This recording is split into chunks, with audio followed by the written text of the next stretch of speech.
नमस्कार, मैं अभिव्यक्ति सिन्हा और आप देख रहे हैं एसएस लोकल लाइव न्यूज। नजर डालते हैं आज की कुछ बड़ी खबरों पर।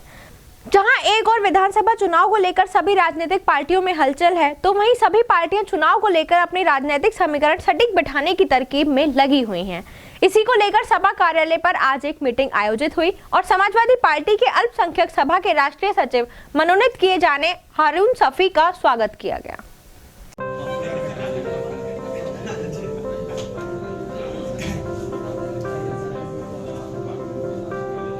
जहां एक और विधानसभा चुनाव को लेकर सभी राजनीतिक पार्टियों में हलचल है, तो वहीं सभी पार्टियां चुनाव को लेकर अपने राजनीतिक समीकरण ठीक बैठाने की तरकीब में लगी हैं, जिसको लेकर नए नए तरीके अपनाए जा रहे हैं। इसी को लेकर समाजवादी पार्टी भी पूरे जोर के साथ चुनाव की तैयारियों में जुटी है और अपना कुनबा बढ़ाने के लिए नए नए प्रयास कर रही है। इसी को लेकर मुरादाबाद के समाजवादी कार्यालय पर समाजवादी पार्टी जिला अध्यक्ष डीबी यादव के नेतृत्व में एक बैठक आयोजित की गई, जिसमें उनके द्वारा पार्टी को मजबूत करने के लिए दिशा निर्देश दिए गए। इसके साथ ही साथ राष्ट्रीय अध्यक्ष अखिलेश यादव के नेतृत्व में समाजवादी पार्टी के अल्पसंख्यक सभा का राष्ट्रीय सचिव मनोनीत किए गए हारून सैफी का भारी संख्या में फूलमाला डालकर कार्यकर्ताओं द्वारा स्वागत किया गया। साथ ही हारून सैफी द्वारा बताया गया कि वो समाजवादी पार्टी को और मजबूती के साथ और मेहनत करके सरकार बनाएंगे। समाजवादी पार्टी में मैं स्थापना से हूं, जब से हमारी पार्टी की स्थापना हुई है और पार्टी के हित में मैं काम करता रहा हूं। अध्यक्ष जी की सरपरस्ती में मुझे काम करने का मौका मिला और इन्हीं की सरपरस्ती में मुझे अल्पसंख्यक सभा का राष्ट्रीय सचिव बनाया है। मुझे जिम्मेदारी दी गई है। अब तक अपने जो भी जिम्मेदारियां मुझे मिलती रही थी, मैं ईमानदारी और वफादारी के साथ पार्टी हित में काम करता रहा था। अब एक और बड़ी जिम्मेदारी मुझे दी है। इस जिम्मेदारी को भी मैं ईमानदारी और वफादारी के साथ पार्टी हित में काम करके अपनी जिम्मेदारी को निभाऊंगा और देश में जहां भी, प्रदेश में, जिले में ज़रूरत महसूस होगी, पार्टी के हित के लिए काम करने का मौका मिलेगा, मैं वहां जाकर काम करूंगा।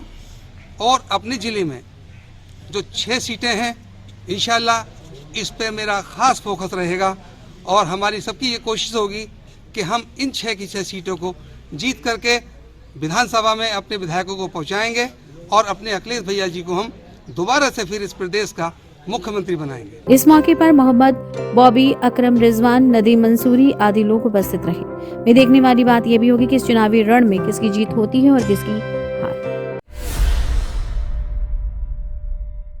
यूपी में विधानसभा चुनाव को लेकर राजनीतिक पारा 7वें आसमान पर पहुंच चुका है। सभी दलों की ओर से सब प्रत्याशियों का ऐलान भी शुरू हो गया है। चुनाव से ठीक पहले समाजवादी पार्टी को बड़ी खुशखबरी मिली है। सपा के वरिष्ठ नेता आजम खान के बेटे अब्दुल्ला आजम खान को सभी मामलों में जमानत मिल गई है।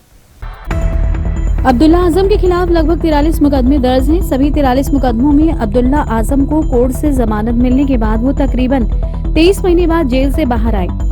जेल से रिहाई की खबर आते ही रामपुर में आजम खान के समर्थक खुशी से झूम उठे। रामपुर से भारी भीड़ अब्दुल्ला आजम को जेल से लेने के लिए सीतापुर पहुंची और उनको अपने साथ वापस रामपुर लेकर आई, जहां पर घर से चंद कदम के फासले पर भारी पुलिस फोर्स ने उन्हें रुकने का इशारा किया था, जिस पर वो पुलिस पर तंज कसने से नहीं चूके। इसके अलावा मीडिया के सवालों का भी जवाब अब्दुल्ला की रिहाई की खबर से उनके घर की लाइटों से सजाया गया था। इस दौरान में क्या कुछ बोले, जरा आप भी सुनिए। भाई, मैं सिर्फ इसलिए रुका हुआ था और मैं आज भी आपके सामने कहता हूँ कि जितना जुल्म हो सकता था और जितनी तकलीफ दी जा सकती थी मुझे और मेरे परिवार को, मेरी माँ को, मेरे वालिद को, वो दी गई है। और आज भी मेरे वालिद को वहाँ पर जान का खतरा है और अगर कुछ भी ऊंच नीच हुई तो उसकी जिम्मेदार सरकार और जेल प्रशासन होगा। आजम खान को अभी कुछ मामलों में जमानत नहीं मिल पाई है, इसलिए आजम खान अभी जेल से बाहर नहीं आ पाएंगे। चुनाव के समय आजम खान का सीतापुर जेल में बंद रहना सपा के लिए बड़ा नुकसान माना जा रहा है। अब देखना ये भी होगा कि जेल से आने के बाद अब्दुल्ला आजम यूपी चुनाव में भाग लेते हैं या नहीं। माना जा रहा है कि अब्दुल्ला आजम जेल से बाहर आने के बाद समाजवादी पार्टी के लिए चुनाव प्रचार भी करेंगे और खुद भी विधानसभा का चुनाव लड़ेंगे। जहां एक और सभी की निगाहें विधानसभा चुनाव पर टिकी हैं, तो वहीं शहर मुरादाबाद के कांठोट स्थित गौर ग्रेशियस सोसाइटी का वार्षिक चुनाव का आयोजन किया जा रहा है। जहां एक और सभी की निगाहें विधानसभा चुनाव पर टिकी हैं, तो वहीं शहर मुरादाबाद के कांठ रोड स्थित गौर ग्लेशियर सोसाइटी का वार्षिक चुनाव का आयोजन हुआ, जिसको लेकर सोसाइटी के लोगों में खासा उत्साह देखा गया, जिसमें अध्यक्ष, उपाध्यक्ष और कोषाध्यक्ष के चुनाव आयोजित किए गए। इस दौरान भारी संख्या में सोसाइटी के लोग मौजूद रहे। सभी ने चुनाव को लेकर अपनी सहभागिता दिखाई और अपने मत का प्रयोग कर अपने अध्यक्ष, उपाध्यक्ष और कोषाध्यक्ष का चुनाव किया। आपको बता दें कि चुनावी दंगल में किसकी जीत हुई और किसके सिर जीत का ताज सजा, ये जानने के लिए सभी बेताब थे।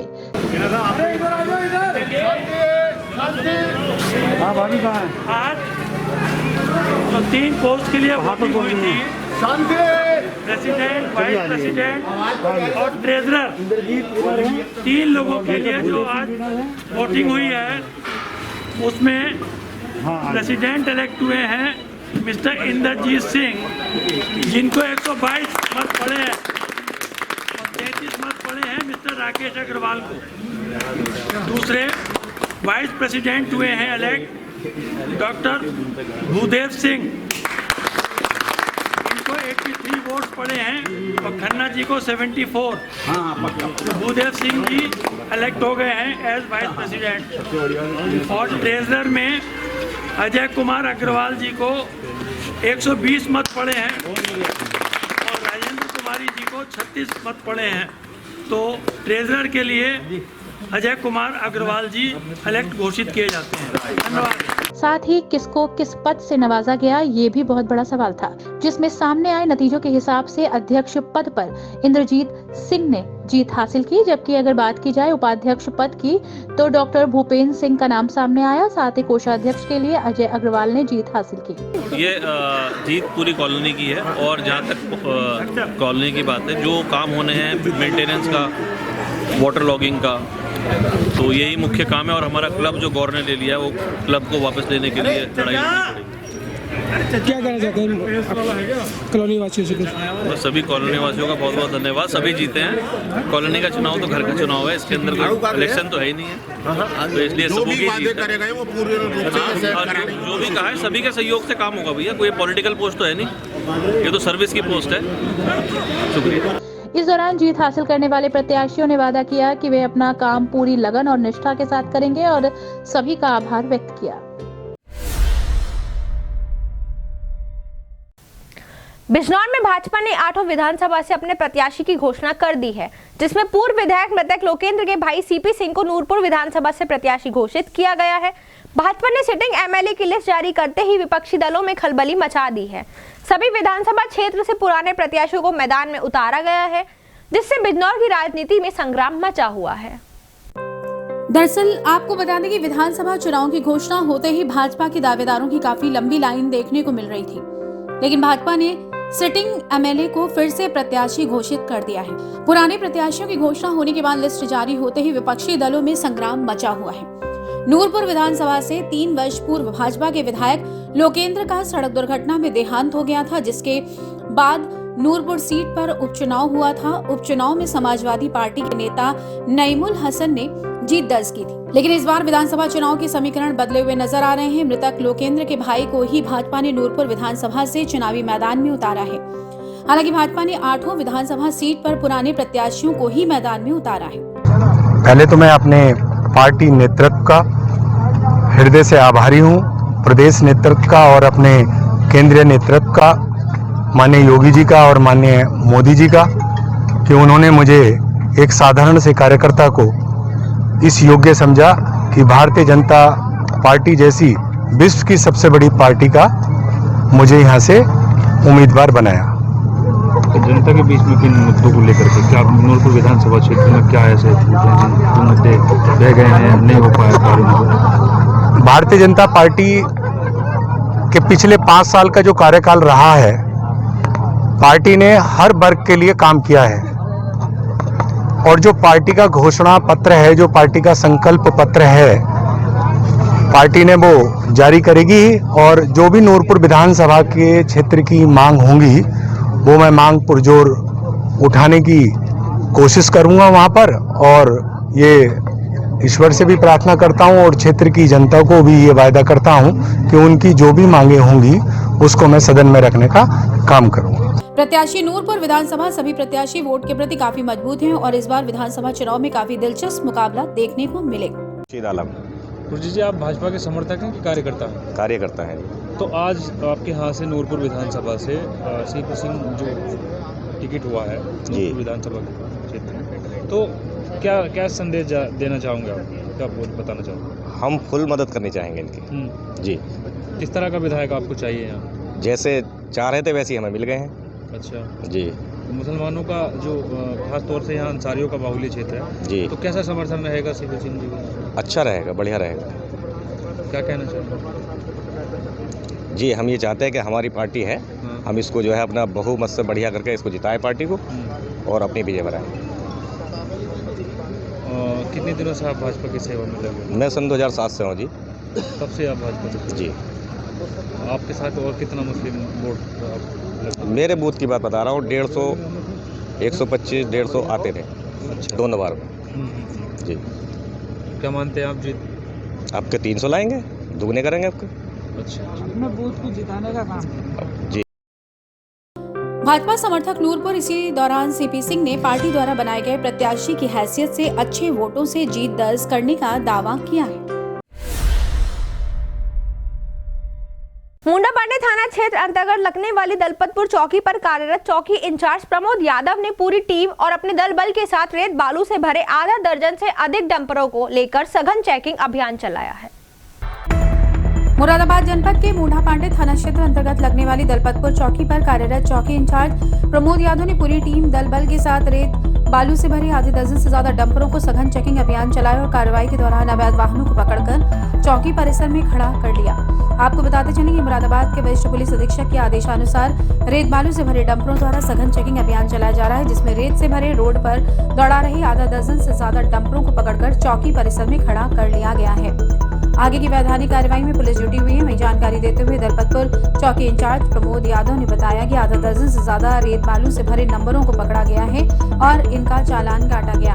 जो भी ओवरलोडिंग ट्रक पाया जाता है तो उसके खिलाफ कार्रवाई करने के बाद सीज कर चौकी परिसर में खड़ा कर लिया जाएगा। जो बिना ओवरलोडिंग है उनका ऑनलाइन चालान कर छोड़ दिया जाएगा। आपको ये भी बताते चले कि मुरादाबाद के एसएसपी बबलू कुमार के ये भी आदेश है कि कोई भी अवैध रूप से रेत बालू से भरे ट्रक या वाहन को नहीं चलने दिया जाए। लेकिन ये रेत बालू का व्यापार करने वाले लोग खनन का कारोबार करने से बाज नहीं आ रहे। पुलिस से आंख मिचौली खेलने का काम करते चले आ रहे हैं, जिसमें आधा दर्जन डंपरों को पुलिस ने पकड़ चौकी परिसर में खड़ा कर कार्रवाई में जुटी हुई है। लेकिन मुंडा पांडे क्षेत्र में मिट्टी से भरे डंपर रोड पर दौड़ाते नजर आ रहे हैं। क्या पुलिस की इन पर नजर नहीं है या फिर पुलिस देखकर अनजान बनी हुई है? मुरादाबाद की थाना सिविल लाइन पुलिस को बड़ी सफलता हाथ लगी है। कुछ दिन पूर्व हुई रामगंगा विहार में खिलौना व्यापारी की हत्या के मामले में नामजद 2 आरोपियों को थाना सिविल लाइंस ने पुलिस ने गिरफ्तार कर जेल भेज दिया है। मुरादाबाद की थाना सिविल लाइन पुलिस को बड़ी सफलता हाथ लगी है। कुछ दिन पूर्व हुई रामगंगा विहार में खिलौना व्यापारी की हत्या के मामले में नामजद 2 आरोपियों को थाना सिविल लाइन पुलिस ने गिरफ्तार कर जेल भेज दिया है। रामगंगा विहार स्थित स्पोर्ट्स दुकान के मालिक कुशांग गुप्ता को शाम के समय 2 अज्ञात लोगों ने गोली मारकर हत्या कर दी थी, जिसमें कुशांग के पिता द्वारा 2 आरोपियों प्रियांशु गोयल और हिमांशु गोयल को नामजद कराया था। थाना सिविल लाइन पुलिस ने दोनों भाइयों को गिरफ्तार कर जेल भेज दिया। साथ ही जानकारी देते हुए क्षेत्राधिकारी सिविल लाइन सागर जैन द्वारा क्या कुछ बताया गया, जरा आप भी सुनिए। आज जो उस केस में नामित 2 भाई प्रियांशु गोयल और हिमांशु गोयल पुत्र पंकज गोयल निवासी नूरपुर जनपद बिजनौर, इनको उस मुकदमे में नामित किया गया था। इनका जो विवाद था वो रेस्टोरेंट जो है खाली कराने के लिए विवाद था और उन्होंने नवंबर 2021 में भी इनका विवाद जो है चला आ रहा था। तो आज इन नामित अभियुक्तों को हमने जेल भेजने की कार्रवाई की है। वहीं अब देखना ये भी होगा कि आगे चलकर इस मामले में क्या मोड़ आता है। ऑनलाइन कंपनी चलाने वाले समीर राजपूत की हत्या का सिविल लाइंस पुलिस और एसओजी की संयुक्त टीम ने राजफाश कर दिया है। हत्या उसके ही रिश्ते के भाई ने रंजिश में कराई गई थी। इसके लिए एक स्थानीय बदमाश को सुपारी दी गई थी। रामपुर के सिविल लाइंस थाना क्षेत्र में मुरादाबाद निवासी युवा व्यापारी समीर राजपूत की 8 जनवरी की रात गोली मारकर हत्या करने के मामले में पुलिस ने बड़ा खुलासा किया है। आपको बता दें कि पुलिस घटना के बाद से ही लगातार बदमाशों की तलाश में दबिश दे रही थी। इस बीच शुक्रवार की रात सिविल लाइंस पुलिस और एसओजी को बदमाशों की जानकारी मिली। इसके बाद पुलिस ने किटप्लाई रोड पर चेकिंग शुरू कर दी। चेकिंग के दौरान पुलिस को एक बाइक पर 3 लोग आते दिखाई दिए। पुलिस को देख तीनों बाइक सवार बाइक लेकर भागने लगे। इस दौरान बाइक फिसल गई और तीनों नीचे गिर गए। तीनों लोगों ने पुलिस को पास आता देख पुलिस टीम पर फायरिंग कर दी, जिसके जवाब में पुलिस ने फायरिंग की, जिसमें 2 बदमाश पैर में गोली लगने से घायल हो गए। पुलिस ने दोनों को पकड़ लिया। इस बीच एक युवक भागने लगा, जिसे पुलिस ने पीछा कर गिरफ्तार कर लिया। बाद में पुलिस ने दोनों घायलों को उपचार के लिए जिला अस्पताल में भर्ती कराया और तीसरे युवक को थाने ले आई। दिनांक 14/15 जनवरी की रात को थाना सिविल लाइन पुलिस किटप्लाई रोड के पास चेकिंग में मशगूल थी। उसी समय किटप्लाई रोड पर एक बाइक पर 3 लोग सवार सामने से आते दिखाई दिए, जिन्हें पुलिस द्वारा जब रोकने का प्रयास किया तो उनके द्वारा पुलिस टीम पर चेतावनी देने पर भी फायरिंग कर दी गई। पुलिस द्वारा आत्मरक्षार्थ जवाबी फायर किया गया, जिसमें से 3 में से 2 व्यक्तियों के पैर में गोली लगी और एक व्यक्ति जो भागने का प्रयास कर रहा था उसे पुलिस द्वारा पकड़ लिया गया। घायलों को तत्काल उपचार हेतु जिला अस्पताल में भर्ती कराया गया। बाद में जब उनसे पूछताछ की गई तो उनके द्वारा अपने नाम फिरोज, देवेश और लाखन के रूप में चिन्हित हुए। लाखन, जिसे कि दौड़ाकर पकड़ा गया था, जब उससे सख्ती से पूछताछ की गई तो उसके द्वारा बताया गया कि 1 सप्ताह पूर्व पिछले शनिवार जो समीर राजपूत नाम के व्यक्ति की हत्या की गई थी वो हमारे ही द्वारा की गई थी। और हत्या का कारण जानने के संबंध में जब विस्तृत पूछताछ की गई तो उसके द्वारा बताया गया कि लाखन और समीर, जो कि मृतक है, आपस में दोनों भाई हैं और मृतक मरने से पहले 2.5 साल पहले तक लाखन के यहाँ नौकरी लगवाने का कंसल्टेंसी का काम करता था। पुलिस के अनुसार पकड़े गए आरोपी अजीमनगर थाना क्षेत्र के मुरसैना गांव निवासी लाखन सिंह, मिलक खानम थाना क्षेत्र के पदमपुर गांव निवासी फिरोज और उत्तराखंड के सरियाताल निवासी देवेश जीना है। मुरादाबाद काशीपुर हाईवे मार्ग पर अनियंत्रित होकर बस ने बाइक सवार को टक्कर मार दी, जिससे वह गंभीर रूप से घायल हो गया।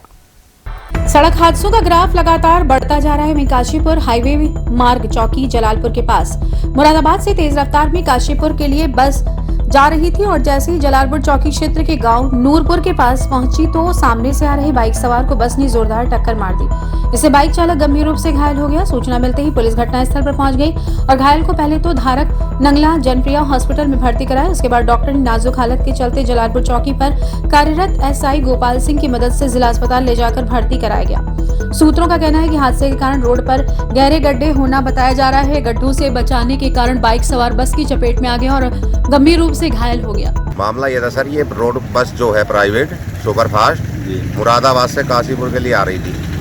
तो रास्ते में ट्रक आ रहा था, इसके आगे इनने ट्रक पास करने की कोशिश कर रही, सामने से मोटरसाइकिल आ रही थी ठाकुर द्वारे की तरफ से, तो इनने सीधी टक्कर उसमें मारी मोटरसाइकिल के अंदर। अच्छा। लड़का रोड पे गिरा। वो तो फिर एम्बुलेंस को फोन करा, एम्बुलेंस थी नहीं, पुलिस वाले मौके पे पहुंचे, 2 मिनट में गाड़ी पहुंच गई है। तो पुलिस पहुंच गई पुलिस मौके पे पहुंच कर हम उसे साथ में लिवा कर अस्पताल में भर्ती करवा के आए। अच्छा, जब बाइक पे थे कितने लोग सवार थे बाइक पे? अकेला ही थे। अकेले था? क्या हालत है उसकी, कहाँ रेफर किया गया? अब यहाँ से मतलब इस हॉस्पिटल से ले जाकर उसे सरकारी में कर दिया है, मुरादाबाद के लिए भेज दिया है। बाइक सवार घायल विशाल पुत्र राम सिंह गांव सवाई की मढ़ैया का है, जो शहर जिला रामपुर अपने घर जा रहा था। अपराध का ग्राफ लगातार बढ़ता जा रहा है। वहीं संदिग्ध परिस्थितियों में युवक का शव मिलने से कई सवाल खड़े हो गए हैं। अपराध का ग्राफ लगातार बढ़ता चला जा रहा है। वहीं संदिग्ध परिस्थितियों में युवक का शव मिलने से कई सवाल खड़े हो गए। जानकारी के अनुसार जनपद अमरोहा के ग्राम सैदनगली निवासी युवक का शव मुरादाबाद के थाना मझूला क्षेत्र में मिला, जिसके पास मौजूदा पहचान पत्र से उसकी शिनाख्त की गई और परिजनों को सूचित किया गया। वहीं मुरादाबाद पहुंचे परिजनों द्वारा बताया गया युवक की शादी 4 वर्ष पहले हो चुकी है और उसके 3 बच्चे भी हैं। वो मुरादाबाद में किसी निजी फर्म में काम कर रहा था। परिजनों द्वारा बताया गया कि उनको पुलिस द्वारा सूचना मिली कि युवक की मृत्यु हो चुकी है। परिजन मौके पर पहुंचे तथा आगे की जानकारी देते हुए क्या कुछ बताया, जरा सुनिए। चचेरा भाई, क्या हुआ, घटनाक्रम क्या हुई है? पता नहीं, पुलिस ने बताया, बोला ये तो हमें खत्म होया मिला था। कहाँ मिला था पुलिस को? गांगन के पुल पे। गांगन के पुल पे क्या काम करते हैं ये? किसी इसमें कंपनी में काम करता है। शादी हो रखी है इनकी? 3 बच्चे भी हैं। 3 बच्चे। तो काम कब से कर रहे थे यहाँ गांगन पर? काम करते हुए तो इसे 2-3 साल हो गए। 2-3 साल हो गए थे यहाँ पर। आपको सूचना कब मिली? हमें मिली थी 1:30 बजे रात। किसी पे शक है आपको? नहीं। वहीं इस मामले के पीछे की सच्चाई क्या है वो पुलिस जांच के बाद ही पता चल पाएगा। दिन प्रतिदिन सड़क हादसों की रफ्तार बढ़ती ही जा रही है। वहीं एक दिल दहलाने वाला हादसा उस वक्त सामने आया जब एक तेज रफ्तार बस ने बाइक पर जा रहे युवक को जोरदार टक्कर मार दी। सड़क हादसों का ग्राफ लगातार बढ़ता जा रहा है। वहीं आए दिन हो रहे हादसों में कई लोग अपनी जान गंवा बैठते हैं तो कई गंभीर रूप से घायल होते हैं। बावजूद इसके रफ्तार के इस कहर पर विराम लगने का नाम नहीं ले रहा। इसी कड़ी में एक दिल दहला देने वाला हादसा उस वक्त सामने आया जब एक तेज रफ्तार बस ने बाइक पर जा रहे युवक को जोरदार टक्कर मार दी। जानकारी के अनुसार नूरपुर निवासी युवक किसी काम से जा रहा था, तभी अचानक पीछे से आ रही तेज रफ्तार बस ने उसे टक्कर मार दी, जिससे वो गंभीर रूप से घायल हो गया। वहीं घायल को उपचार हेतु एम्बुलेंस से जिला अस्पताल भेज दिया गया है, जहां युवक का उपचार किया जा रहा है। घटना के बारे में युवक के भाई निखिल द्वारा क्या कुछ बताया गया, जरा आप भी सुनिए। ये घूमने के लिए जा रहे थे, बस से टकरा गए थे। बस हाँ। कौन सी जगह पर? जगह का तो नाम ध्यान ना है, बस आ गए। जहाँ नदी पड़ा है, जहाँ नदी पड़ा नदी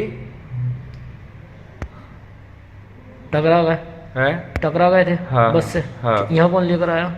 यहाँ पे वो एम्बुलेंस लाई है। हाँ जी। अस्पताल बस पकड़ ली है नहीं पुलिस ने? बस पकड़ ली। बस पकड़ ली। हाँ। हालत कैसी है इनकी? सही है। वहीं अब देखना ये भी होगा कि रफ्तार के इस कहर पर कब तक रोक लग पाती है। 1,40,000 रुपए ठगी करने वाले आरोपी को थाना सिविल लाइन पुलिस ने गिरफ्तार करने में सफलता हासिल की है, जिसका प्रेस वार्ता कर एसएसपी ने आज खुलासा किया। आपको बता दें कि थाना सिविल लाइन क्षेत्र के अगवानपुर निवासी एक युवक ने शनिवार को थाना सिविल लाइन पर कागज का गद्दा बेचकर मोटा मुनाफा कमाने का झांसा देकर 1,40,000 की ठगी करने वाले के खिलाफ तहरीर दी थी। तहरीर के मुताबिक पीड़ित का आरोप था कि बीते 15 दिसंबर को पेपर मिल के पास उसे एक युवक मिला। उसने बताया कि वो मुजफ्फरनगर का रहने वाला है।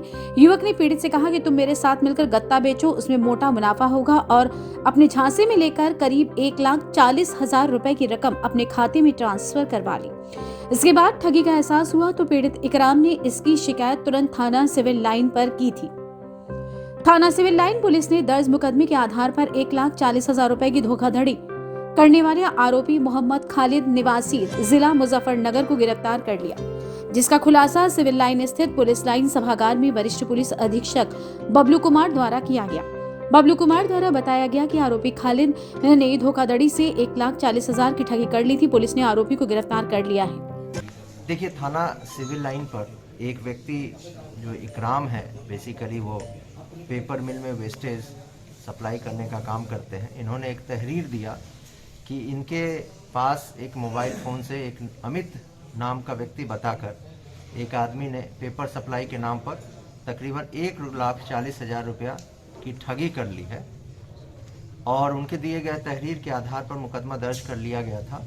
चूँकि प्रकरण में जो फ्रॉड है, जो साइबर फ्रॉड है, उसने केवल फ़ोन पे बात की थी, एक मोबाइल नंबर था, और उसके बाद अपने अकाउंट नंबर में पैसा डलवाया था, और इसलिए इस चीज़ों को अच्छे ढंग से इसकी जांच के लिए साइबर क्राइम यूनिट को हमने लगाया था, और साइबर क्राइम यूनिट ने पूरी घटना का सफलतापूर्वक अनावरण करते हुए अभियुक्त को गिरफ्तार कर लिया है।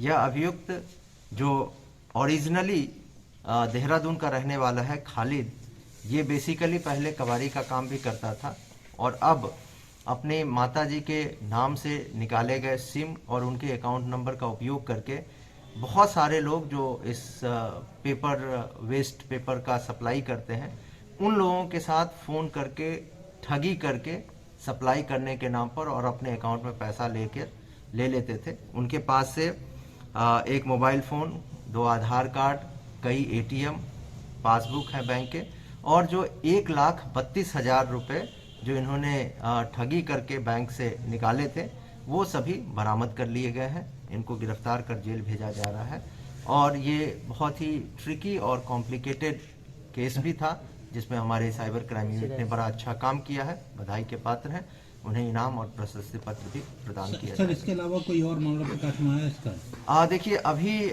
बातचीत में और जो इनकी डेटा के एनालिसिस में कोई और पैसा इनके अकाउंट में आना नहीं पाया गया है। परंतु ये और लोगों के साथ ठगी करने का प्रयास कर रहे थे और बाकी और डिटेल छानबीन के उपरांत आगे की कार्रवाई। ठगी कैसे करते थे सर?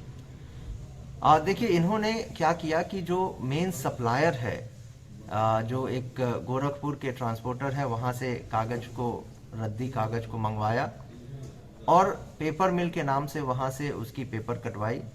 यहाँ जो सप्लायर है पेपर मिल में, जिनका नाम इकराम है, उनको बताया कि मेरा ये कागज है और इसको आप सप्लाई कर दो और जो कमीशन है वो मुझे दिलवा दें। इस नाम से जब कागज को मिल में दिया गया तो जो कमीशन बना, इकराम ने उसके जो फ्रॉड है अमित के नाम से बनकर। आरोपी के पास से एक मोबाइल फोन, 2 आधार कार्ड, 1,32,000, 3 ATM कार्ड, 3 चेकबुक और 5 सिम बरामद किए।